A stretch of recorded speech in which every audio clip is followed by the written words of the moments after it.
আগষ্টত কলিকতাৰ RGB medical college and হস্পিটেলত চিকিৎসকগৰাকীৰ লগত যি এক জঘন্য নাৰকীয় ঘটনা হ'ল তাৰে আমি তীব্ৰ নিন্দা কৰিছোঁ, আমি দুখ প্ৰকাশ কৰিছোঁ। লগতে আমি গৰিহণা দিছোঁ যাতে কোনো মহিলাৰ লগত, ভাৰতবৰ্ষৰ কিয় পৃথিৱীৰ কোনো মহিলাৰ লগত, আমাৰ পিতৃ মাতৃ ভগ্নী, আমাৰ ছোৱালী চবৰে লগত যাতে এনেকুৱা ঘটনা পুনৰাবৃত্তি নহয় তাৰে আমি কামনা কৰিছোঁ। আৰু তেওঁৰ আত্মাৰ সদ্গতিৰ কাৰণে আজি আমি আমাৰ আমবাৰী সচেতন মহল আৰু আমাৰ ব্ৰহ্মপুত্ৰ ভেলী ৰুদ্ৰপাল সমিতিৰ উদ্যোগত আজি তেওঁৰ আত্মাৰ সদ্গতিৰ কাৰণে আমি ইয়াত বন্তি প্ৰজ্বলন কৰিম।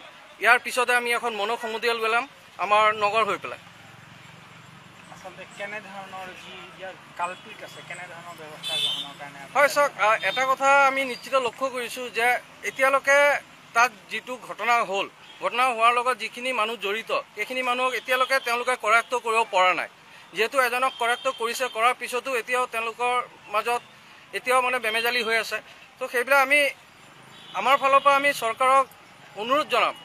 আমাৰ সুপ্ৰিম কোৰ্ট আছে, সুপ্ৰিম কোৰ্টৰ সকলৰ যি আমাৰ এডভকেটসকল আছে তেওঁলোকক আমি, জাজসকলক আমি অনুৰোধ জনাম যাতে তেওঁলোকে অতি সোনকালে, যিহেতু CBI তদন্ত হৈ আছে, অতি সোনকালে এই দোষীবিলাকক কৰায়ত্ব কৰিব লাগে।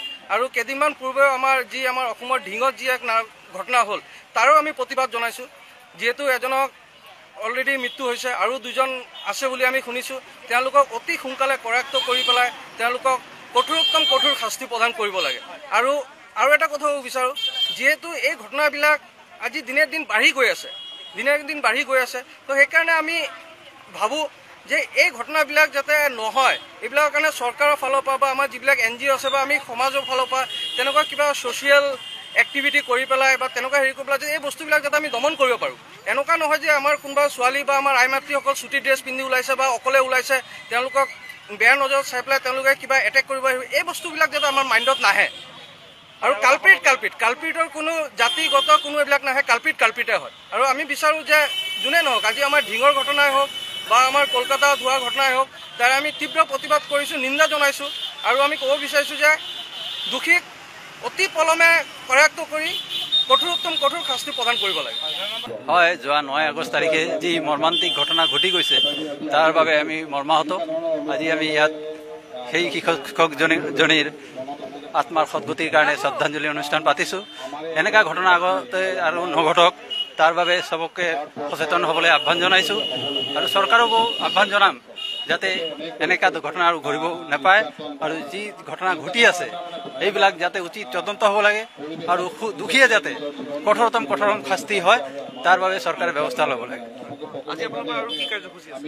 ইয়াত আমি শ্ৰদ্ধাঞ্জলি অনুষ্ঠান সমাপ্ত কৰিম, তাৰপিছত টাউন হৈ মনোদল সমদল। যিকোনো খবৰৰ বাবে যোগাযোগ কৰক 7099017330 অথবা 7099017990 নম্বৰত।